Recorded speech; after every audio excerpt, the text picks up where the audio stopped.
तो मैं आपको आपकी जिंदगी के लिए छोटे छोटे कुछ 4 नियम बताना चाहता हूं, और ये 4 नियम का पालन आप सब करिए। मैं आपको विनम्रता पूर्वक लेकिन विश्वास से कहता हूं कि ये 4 नियम का जो भी पालन करेगा, जिंदगी में बीमारी और रोग उसको कभी आएंगे नहीं। आप भी अगर ये पालन करेंगे तो बहुत अच्छा होगा। मैं भी करता हूं मेरे जीवन में। मैं पिछले 15 वर्षों से योग प्राणायाम करता हूं, उसके साथ कुछ नियम मैंने बनाए हैं, वो नियम का पालन करता हूं और वही नियम आपको बताना चाहता हूं। स्वामी जी पालन करते हैं, मैं करता हूं, हमारे लाखों योग शिक्षक करते हैं, और इन नियमों का पालन करने से हमको इतना लाभ हुआ है कि कभी बीमारी आती नहीं। 15 साल से मैंने हर बार मेरा बीपी चेक किया, नॉर्मल है, शुगर नॉर्मल है, ट्राइग्लिसराइड्स नॉर्मल है, कोलेस्ट्रॉल नॉर्मल है। पिछले 15 साल में कभी सर्दी जुकाम भी नहीं हुआ, गला भी नहीं बैठा, कभी हॉस्पिटल नहीं देखा, कभी डॉक्टर के पास नहीं गए, क्योंकि जरूरत नहीं पड़ी। और वो जरूरत नहीं पड़ी क्योंकि हम निरोगी हैं, स्वस्थ हैं। ये निरोगी और स्वस्थ होने के लिए आयुर्वेद की एक छोटी सी जानकारी आपसे मैं शेयर करना चाहता हूं। आयुर्वेद में ये कहा गया है कि किसी भी व्यक्ति को निरोगी होना है, रोगमुक्त होना है, तो अपने जीवन में 3 बातों का ध्यान रखे। अपना वात, पित्त और कफ, तीनों का संतुलन रखे। वो 3 तरह के दोष हैं हमारे शरीर में, वात, पित्त, कफ। आपने सुना होगा, ये त्रिदोष आधारित शरीर है। जब वात बहुत बिगड़ जाता है तो 80 से ज्यादा रोग आते हैं। जब पित्त बहुत बिगड़ जाता है तो लगभग 46 से 50 रोग आते हैं, और जब कफ बिगड़ जाता है तो 28 रोग आते हैं, और वात, पित्त, कफ तीनों बिगड़ जाएं तो 148 रोग आते हैं। सर्दी, खांसी, जुकाम से लेकर और कैंसर तक जो आखिरी रोग माना जाता है, ये सब वात, पित्त, कफ के बिगड़ने का खेल है। तो इस देश के आयुर्वेद चिकित्सा के सबसे महान लोगों में से कुछ नाम आप जानते हैं, जैसे चरक ऋषि, जैसे सुश्रुत ऋषि। ऐसे एक ऋषि हुए बाघभट्ट। बाघभट्ट ऋषि ने एक पुस्तक लिखी है, उसका नाम है अष्टांग हृदयम, और एक पुस्तक लिखी है, उसका नाम है अष्टांग संग्रहम। इन दोनों पुस्तकों में उन्होंने 7000 नियम बताए हैं। उनमें से 4 बताता हूं, अच्छे लगे तो आज से ही पालन करो और दूसरों को भी बताओ, ताकि कोई भी इन नियमों का पालन करे तो बीमार ही ना पड़े।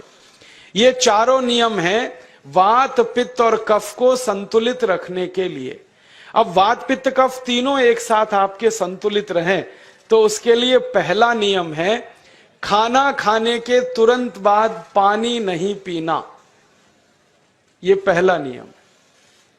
आप बोलेंगे ये तो बड़ी मुश्किल बात है, खाना खाते ही पानी पीते हैं हम तो सबके सब, और बिना पानी पिए खाना ही नहीं खाते। कई लोग तो खाने से ज्यादा पानी पीते हैं, खाना कम खाते हैं, पानी ज्यादा पीते हैं। ये खाना खाने के बाद पानी कभी भी नहीं पीना, क्योंकि महर्षि बाघभट्ट कहते हैं भोजनांते विषम वारी, माने भोजन के अंत में पानी पियो तो जहर के पीने के जैसा है। इसलिए वो कहते हैं कभी भी खाने के तुरंत बाद पानी मत पियो। अब आप मुझे पूछोगे क्यों नहीं पिए, कारण बता दो। कारण मैं बताना चाहता हूं सरल भाषा में।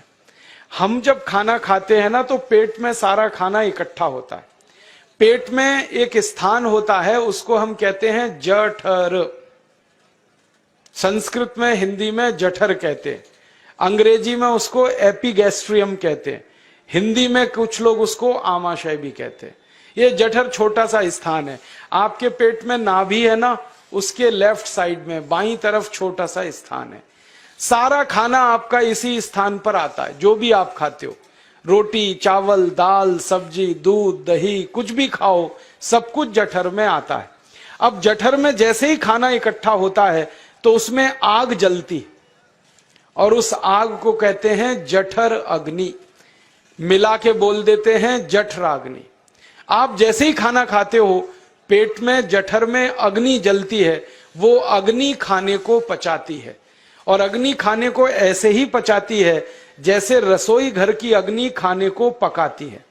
अब मुझे एक प्रश्न का उत्तर दो आप, कि जैसे ही आपने खाना खाया, पेट में अग्नि जल गई और वो खाने को पचा रही है, तुरंत आपने गट गट गट गट पानी पी लिया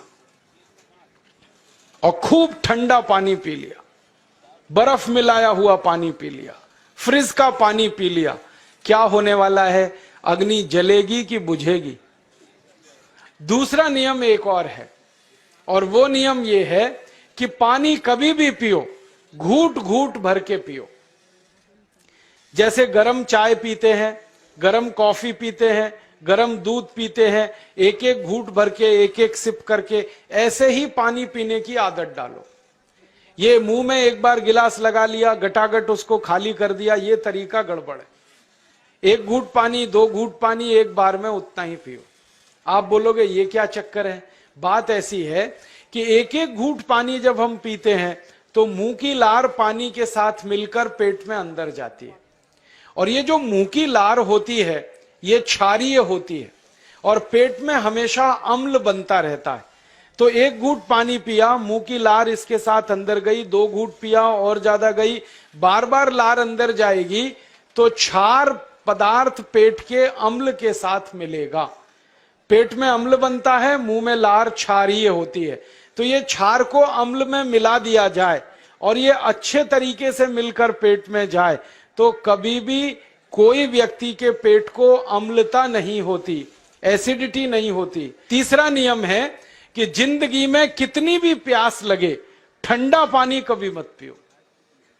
बर्फ डाला हुआ पानी, फ्रिज में रखा हुआ पानी, वाटर कूलर का पानी जिसका तापमान बहुत कम है, ये कभी मत पीना। और चौथा और आखिरी नियम है कि आप सवेरे ही सवेरे जब सोकर उठते हो तो सबसे पहले पानी पियो।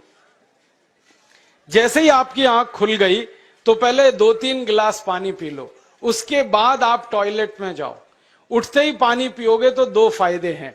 पहला फायदा यह है कि पानी पेट में जाकर बड़ी आंत को साफ करता है, और जैसे ही बड़ी आंत की सफाई होगी पेट पे दबाव पड़ेगा और आप संडास घर में जाएंगे, 2-3 मिनट में पेट आपका साफ हो जाएगा। जिनका पेट सुबह एक बार में साफ हो जाता है उनकी जिंदगी में कभी रोग नहीं आता।